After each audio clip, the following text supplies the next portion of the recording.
반갑습니다. 방식입니다. 자, 이번 시간은 탄핵의 진실 시간입니다. 박근혜 대통령 이 탄핵이 촉발되었던 JTBC 태블릿 PC 이 날조 보도에 대해서 방송을 해드렸었는데요. 이 최순실이 태블릿 PC를 이용해가지고 화면이 뻘겋게 보일 지경까지 이 문서 수정을 했다, 이렇게 거짓 보도를 하고, 이를 보도한 심수미 기자는 올해 여기자상까지 받는 영광을 누렸었습니다. 제가 여러분께 방송 때 뭐라고 말씀드렸어요? JTBC가 만약 태블릿 PC에 문서 수정 기능이 없다라는 그런 사실을 미리 알고도 최순실이 문서 수정을 하도 많이 해가지고 태블릿 PC의 화면이 뻘겋게 보일 정도로 했다라고 방송을 내보냈다면 이는 명백한 중대 범죄를 저지른 것이다.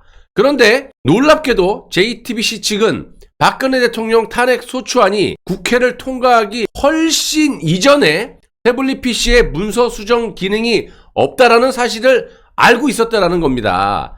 이 내용은 태블릿 PC 보도 당시 JTBC의 취재팀장이었던 손영석이라는 기자의 법정 증언에서 확인이 된 사실입니다. 손영석은 법정에서 태블릿 PC를 입수한 2016년 10월 20일 무렵에는 문서 수정 기능이 있는지 아니면 없는지에 대해서 관심을 두지 않았으나 한 달쯤 지난 후에 문서 수정 기능이 없다, 이런 사실을 알게 되었다, 이렇게 법정에서 진술을 했습니다. 손영석 기자는 그 사실을 확인한 구체적인 시점에 대해서도 이렇게 말을 합니다. 태블릿 PC를 입수하고 한 달쯤 지나서 이런 식으로 얼버무렸지만 재판장의 눈과 귀를 속일 수는 없었습니다. 이 시점을 보다 분명하게 하기 위해서 1심 재판장 박주영 판사가 직접 손영석을 신문하기 시작합니다.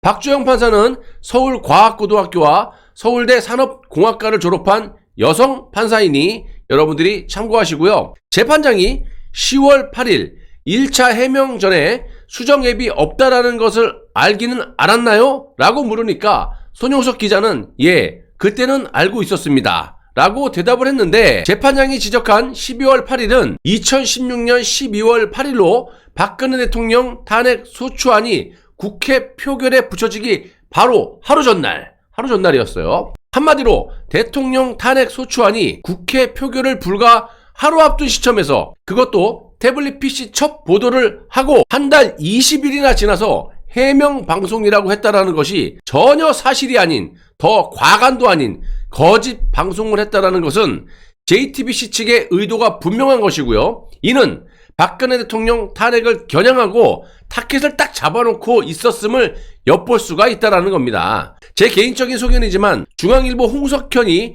JTBC의 실질적인 사주인데다가 더 나가서 그의 아들인 홍정도가 손석희와 함께 JTBC의 공동 대표로 있었고, 여러분들도 아시다시피 홍석현은 누굽니까? 탄핵의 주범 중에 주범 아니겠습니까? 당연히 홍석현의 지시가 손석희나 그의 아들인 홍정도에게 내려가고 그 밑에 직원들은, 그러니까 즉 기자들은 이들의 지시에 따랐을 거라고 보여집니다. 아니, 어떤 간 큰 기자들이 단독으로 저런 어마어마한 짓거리를 할 수 있다라는 거예요? 그래서 저는 이런 범죄는 홍석현의 위증 교사가 없이는 절대로 이런 짓을 할 수가 없었을 것이다, 이렇게 판단을 하고 있습니다. 타이밍도 너무나 절묘하죠.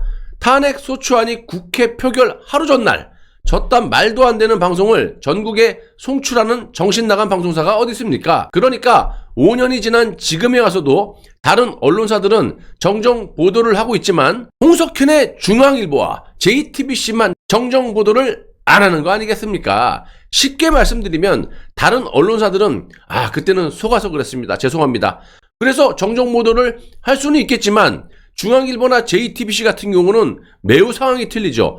당시 탄핵 전국 때 주도적으로 계획적으로 저지른 범죄라고 자신들도 판단하고 알고 있기 때문에 끝까지 오리발을 내밀고 있는 셈이라는 겁니다. 국가수가 태블릿 PC에 문서 수정 기능이 없다라는 감정 결과를 법원에 통보한 2017년 11월 21일은 태블릿 PC 보도가 있은 지 1년이나 지나서입니다. 최소한의 변호인인 이경재 변호사가 줄기차게 요구한 이 태블릿 PC 검증을 검찰이 거부했기 때문이에요. 아니 다른 것도 아니고 떼쓰는 것도 아니잖아. 그냥 검증해보자라는 건데 뭐시가 그렇게 캥기는 게 있어가지고 매번 검찰은 저런 식으로 거부를 하고 도망만 칩니까? 또한 손영석 기자가 증인석에 앉은 2018년 10월 29일 무렵엔 대통령 사건에 대한 법원의 1심, 2심 선고가 모두 끝난 후였습니다. 대통령 탄핵에 결정적으로 작용했던 이 태블릿 PC라는 요물은 대통령이 탄핵이 되고 구속이 되고 1심, 2심 선고가 끝난 후에 그 실체를 드러난 거예요. 다 탄핵되고 구속된 다음에 이런 사실이 밝혀지면 뭐하냐 이 말이에요. 그래도 다행히 사실이 밝혀졌으니 나중에 이것들을 처벌할 근거가 생겼기 때문에 다행이라고 생각합니다. 손영석 기자는 JTBC의 명예를 훼손한 혐의로 구속된 미디어워치 대표 고문인 연희재 사건의 1심 재판에 검찰 측 증인으로 채택이 되는 바람에 마지못해갖고 진실을 공개했고요. 손영석은 법정에서 그가 JTBC 보도 담당 사장인 손석희에게 태블릿 PC의 문서 수정 기능이 없다라는 사실을 보고했는지 아니면 안 했는지에 대해서는 증언하지 않았습니다. 이 부분에 대해서 재판관은 물론 검찰과 변호인이 묻지 않았기 때문인데 뭐 일종의 꼬리 자르기 아닌가요? 자, 그렇다고 하더라도 손영석 기자는 당시 JTBC의 취재 담당이었기 때문에 상급자인 손석희에게 보고를 했을 개연성은 매우 높다라고 추정할 수가 있겠습니다. 손영석 기자는 법정에서 심수미로부터 박근혜 대통령과 관련된 엄청난 내용을 보고받은 후 제보자인 이성한이나 고용태를 상대로 확인 취재를 하지 않았다라고 시인을 합니다.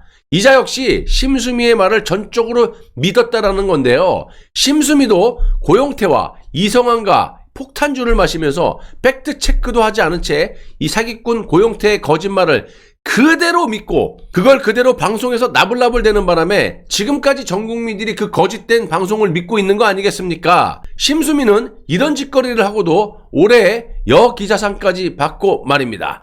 현재 한국여기자협회 심수미 기자의 수상을 취소하라는 요청이 들어간 상태고요. 참고로 태블릿 PC 취재 당시에 손영석 휘하의 팀원은 심수민을 비롯해서 서복현, 김필준, 뭐 L자 패턴 있죠 이거.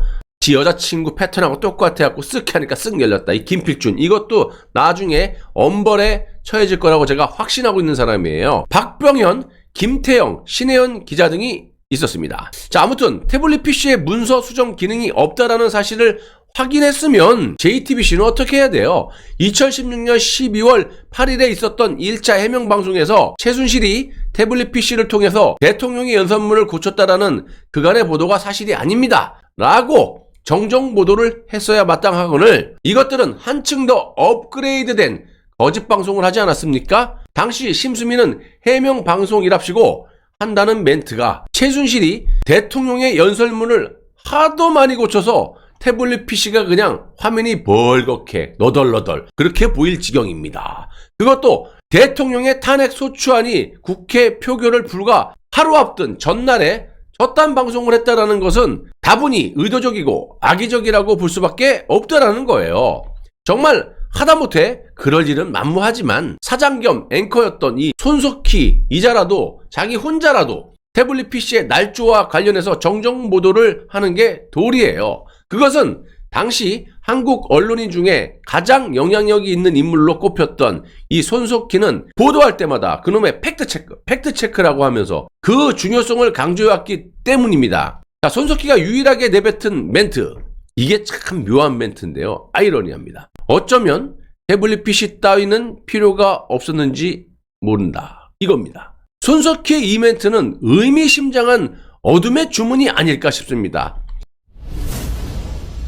최소한 나라가 이 지경이 안 되려면 언론사들이 바로 서야 됩니다.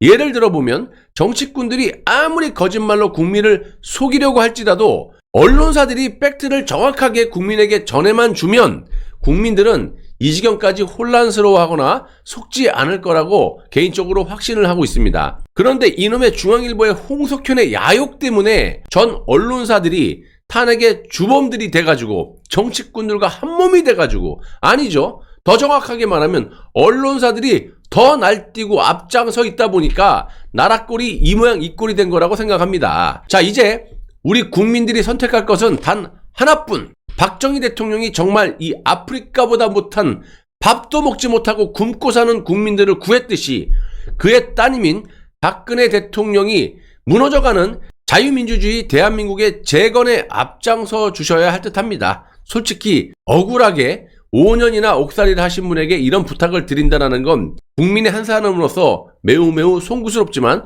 그래도 이 썩어빠진 정치꾼들 그 누구도 믿을 만한 인간이 단 한 명도 없기 때문에 박근혜 대통령이 마지막 남은 희망, 보루라고 생각해서 이런 말씀을 드리는 겁니다. 최초의 부녀 대통령, 최초의 여성 대통령, 최초의 과반 이상의 국민의 선택을 받은 최초의 대통령이신 박근혜 대통령께서 부디 컨디션 조절 잘 하시고 탄핵의 진실을 만천하에 구해주시기를 기도하고 바라겠습니다. 저도 있는 힘껏 열심히 탄핵의 진실을 전 국민에게 알리도록 약속드리겠습니다.